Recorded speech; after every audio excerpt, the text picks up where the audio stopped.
Sporting Journal Radio, presented by OnX. All right, we're back. This is Sporting Journal Radio. Thanks for tuning in on the network on this station right here. By downloading the podcast or maybe watching this on YouTube, thank you very much. I'm Brett Amundson along with Dan Amundson and David Eckhart. And right now we're going to head up to Otter Tail Lakes Country to check in with Cody Hill from Chill Guide Service. Cody, how you doing? I am doing well. Thanks for having me, guys. Yeah, you bet. Thanks for coming on. You sound like you're a little sore right now. Yeah, ice is a little slippery and it's a little solid. I took a bad spill going into the fish house the other day, and I got possibly a couple cracked ribs. So. Ooh. Man, it is slippery out there, and I actually bought some ice cleats, and then realized I can't get them on my boots. My bunny boots are too big for my ice cleats, so I got to figure something else out there. But I wiped out my driveway the other day, and I realized I landed on an elbow and on my hip bone, and it was kind of sore, and I kind of banged up my elbow a little bit. But I came this close to, I think, Dan, you got a better look at it than I did, but I'm pretty sure I came pretty close to hitting my head on the side of my truck. You're exaggerating. It wasn't that close. You were just fine. Obviously, but I must have been pretty close. I mean, yeah, you're in the vicinity, but yeah, you would have been. You missed it by a little bit. I was walking right along the side of my truck, and you drive a Chevy, so the Chevy would have probably broke before your hard head. Wow, wow. Well, I know a little bit of rust would have fallen. I didn't know I was going to be a referee today. Well, man, so I know I don't feel quite as much pain as you do, but I get it, man. She is slippery out there. So that you were coming out of your fish house? I was going into a hard house fish house for an evening bite real quick, and so it's extra slick. We haven't gotten snow up here for a while, so everything is hard as a rock and slicker and slick. So most of the storms, most of Minnesota, they're complaining about flooding and that kind of stuff. We're pretty good. I'm getting around with a RAV4 dang near everywhere I want to go, but we just haven't got any snow lately, so everything's hard as a rock. And yeah, the problem that we're having up in our area is that our vehicles are actually going up on top of the drifts, and then you'll hit the soft spot, so then you just sink straight down, and then you're screwed. Yeah, Dan and I went fishing the other day, and I said, Dan, why don't we bring both our trucks just in case? And he beat me to the lake, and sure enough, I got there, and he was standing outside of his truck with a shovel. So I came up, hooked on, pulled him out, and when I pulled him out, I backed into the snow and got stuck, so that he had to pull me out, and it was a bit of a gong show there for a little bit. And it's not even that much snow. It just seems like it was soft. It was so soft, and then ice, and you just couldn't get any traction. Yeah. How's your ice up there right now? We are sitting amazing. With most pickups, you're able to go anywhere you want to go. It's really nice. I don't know if I want to be saying that because everybody's going to be flooding our area right now. But well, that's the problem. That's the problem you have every year when not the whole state has great ice. It seems like the lakes that do get a ton of pressure. We see that on our lakes a lot, and I know the metro area doesn't have the best ice and best conditions out there, but I don't know. Lots of lakes in this state, lots of places to go. Of course, Otter Tail County, a great place to catch some fish, and when people go up there, they usually can do pretty well. Have you been chasing panfish or walleyes around, or what have you been up to? I have been in a little spot that for about 2 hours before dark, we've been getting walleyes actually coming through. And then, and then right about dusk, all of a sudden, here comes the crappies flying through, and they push the walleyes out of the way. Oh, wow.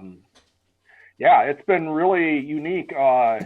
Friday, after I caught my breath and everything, my first 4 fish up the holes were 4 different fish species. Oh, cool. And they all bit the same lure. So, and the funniest part was perch wasn't one of them. Interesting. So yeah, started with walleye, bass, northern, bluegill. Yeah, it's been, you don't know what's going to be coming up. We've been getting into some toad bluegills. The one pictured right there is 9.75. There you go. So, nice. And they've been pretty aggressive. And where exactly did you say that spot was? Was that It's Lake Wichita. By the town of Nunya. I was on that one the Yep. other day. Were I they actually have that sweatshirt. have they been pretty Lake aggressive? Nunya, Otter Tail County. There you go. For the most part, we've been, as that picture of the bluegill showed, we've been using a lot of spoons. Lures like the Widowmaker, or that one's a pinhead. That one was Mao's pinhead lure that he loves. But the thing that's been really nice is the spoons that have the blades on that O-ring by the hook have been doing better than ones without.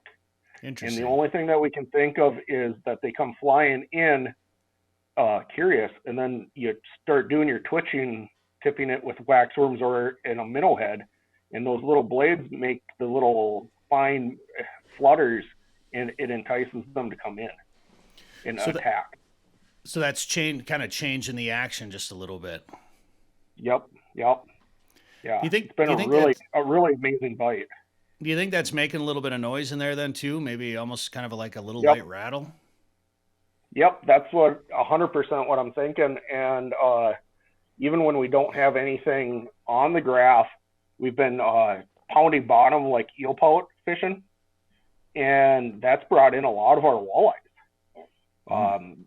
I've been using a lot of Widowmaker spoons. I'm not associated with them by any means, but they got a 1.25 inch long spoon, and I've been catching a lot of walleyes on it this year. The one that you showed me holding, that one came on a buckshot spoon right there in the fish house.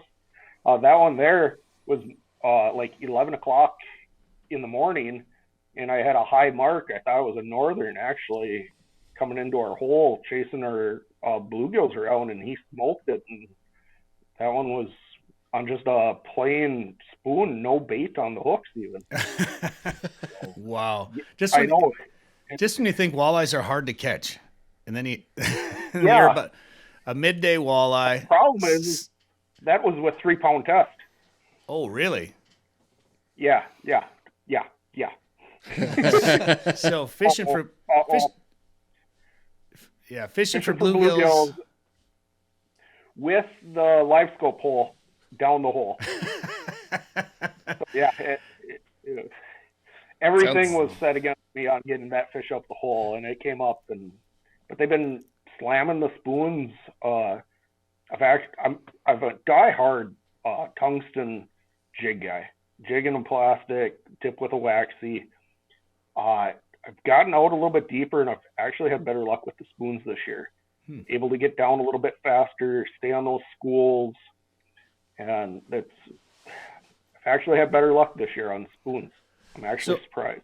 So what do you guys think about that? I mean, that obviously was a hungry fish, really aggressive, or is just a stupid one of the two. Did you take it out of the gene pool? Was that how big was it? That one was like 19 Okay. 3/4. I thought skinny and made the picture look really good. So that tells me, okay, so skinnier fish, that tells me that fish was probably hungry. And if they're being a bit more aggressive and hitting bigger baits, you think there's less forage in the lake this year? That lake there, we had a ton of small bluegills and perch on the bottom.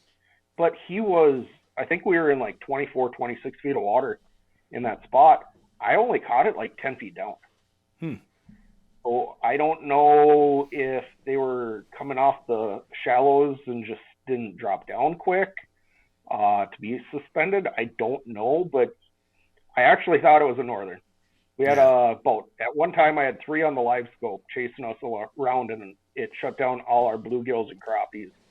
So I actually tried targeting it just to try to pierce its lip to try to get the northern out of there, and it ended up being a walleye. And I was 14 feet off bottom, something like that is where I hooked it. So I wasn't really expecting a walleye that. It's interesting. Dan, does that sound familiar to you? Yeah, we were just dealing with that on another body of water last week. That especially the bigger walleyes were cruising up shallow. Well, not shallow, but just suspended. And that's people don't think of that when they think of walleye fishing.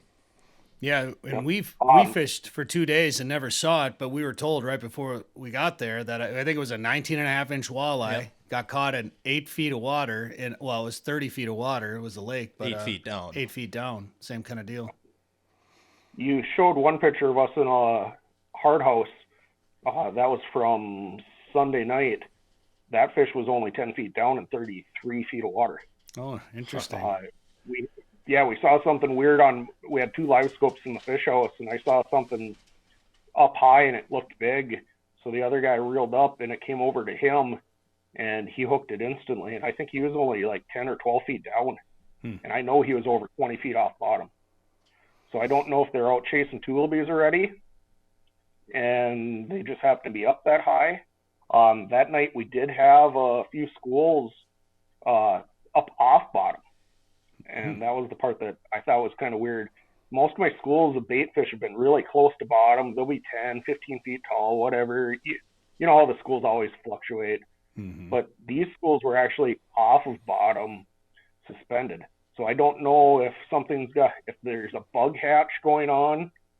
I know guys are talking up on Leech that the mayflies are hatching already. And I don't know if that's what's going on, that the bait fish are up suspended higher. But definitely, if you see marks up high, do not hesitate to get up there quick and start jigging around. That's a tip that you can take away from this presentation. Absolutely.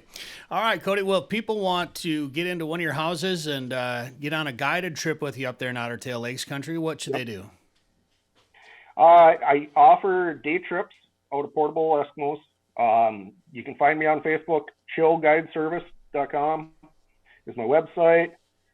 You can message me directly on Facebook and we can line up a trip. We do have a few random dates here and there that are available. And I do specialize more on the panfish, but our tulip action is going to be picking up here really quick. I think Saturday I'm going to go out and scout. Hearing good reports. So if you want, you can get a hold of me there, or else my cell phone is 218-443-3813.